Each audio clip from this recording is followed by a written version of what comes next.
জন্য ইভেন 1 থেকে 19 বছর 19 বছর পর্যন্ত আমরা একটা কর্মসূচিও করেছি, মুখ্যমন্ত্রী সুস্থ শৈশব সুস্থ কৈশোর, এটা তো আছে। প্লাস এই যে ভ্যাকসিনেশনের সেটা এখন পর্যন্ত 81.7% আমাদের যে টার্গেট, সেই টার্গেটে আমরা এপ্রিল পর্যন্ত, সেই এপ্রিলের মধ্যে আমরা অলরেডি 81% টিকাকরণ হয়ে গেছে।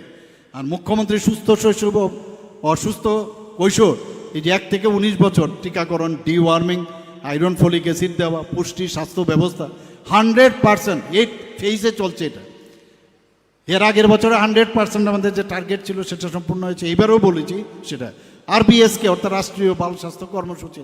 অনেক সময় জন্মগত অনেকের মানে ঠোঁট কাটা থাকে, প্যালেটে মানে হেয়ার লিপ, ক্ল্যাট প্যালেট এগুলো থাকে, ইভেন ক্লাব ফুট হয়, পাগুলো বাঁকা থাকে, কানে শুনতে পারে না, বা মানসিকভাবে তার সমস্যা হয়, নিউরোলজিক্যাল প্রবলেম। তার জন্য এই RBSKর মাধ্যমে আমরা টাকা পয়সা দিচ্ছি এবং যাদের যা দরকার তাদের অপারেশন পর্যন্ত, এবং বিভিন্ন যে সেন্টার আছে, ইভেন অ্যাপোলোর সাথে আমাদের ইভেন হৃদরোগে অনেক আক্রান্ত হয় তাদেরকেও অপারেশন আমরা করিয়েছি। Muskan certificate is very important. Muskan certificate Agartala যে IGM হসপিটাল, গুমতি জেলা হসপিটাল, ধলাই জেলা হসপিটাল, তিনটে জায়গায় পেডিয়াট্রিক যে ডিপার্টমেন্ট এই মাসকান সার্টিফিকেট পেয়েছে।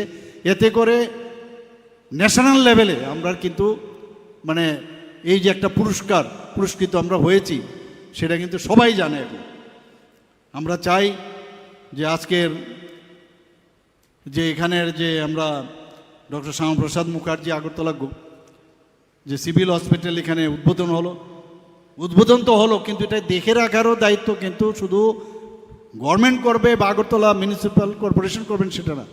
এখানে যারা জনপ্রতিনিধিরা রয়েছেন আমি ওনাদেরকেও বলবো না, আপনারাও দেখে রাখবেন এটাকে।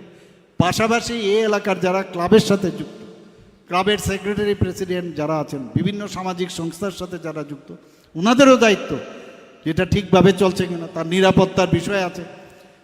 অনেক সময় ডাক্তারবাবুদের হইচই করে, এখানে অনেক সময় আক্রান্ত হতে হয় ওদের। আমি সেই জায়গায় সবসময় বলি, আরে ডাক্তারবাবুদের কেন আপনারা মারধর করেন? আপনার জন্মের সময় ডাক্তারবাবুর সার্টিফিকেট লাগে যে আই এম বর্ন বা ইউ আর বর্ন, আবার মৃত্যুর সময়ও আপনার সার্টিফিকেট লাগে আমি মৃত। এই ঘোষণাটা আপনার সাথে যারা থাকেন পরিবারের লোক তারা নেয়। কাজে ডাক্তারবাবুরা ভেরি সফট টার্গেট। ওরা বলা হয় যে ভগবানের পরে ডাক্তার এবং যারা স্বাস্থ্যকর্মী তারা। কাজে ওনাদের আপনারা, আমি বলছি না সব ডাক্তার আবার সবসময় একরকম নাও হতে পারে, যদি কোনো জায়গায় নেগলিজেন্সি থাকে তার ব্যবস্থা রয়েছে, সেগুলো ঊর্ধ্বতন কর্তৃপক্ষের কাছে আনবেন। আবার আপনাদের সবাইকে এখানে উপস্থিত থাকার জন্য, আমাদের কথা শোনার জন্য হার্দিক অভিনন্দন, শুভেচ্ছা। জয় হিন্দ, ভারত মাতা কি জয়। অনেক অনেক ধন্যবাদ মূল্যবান কথায়। সুচারুভাবে ত্রিপুরার চিকিৎসা ব্যবস্থার সার্বিক উন্নয়ন আমাদের সামনে আলোচনা রাখার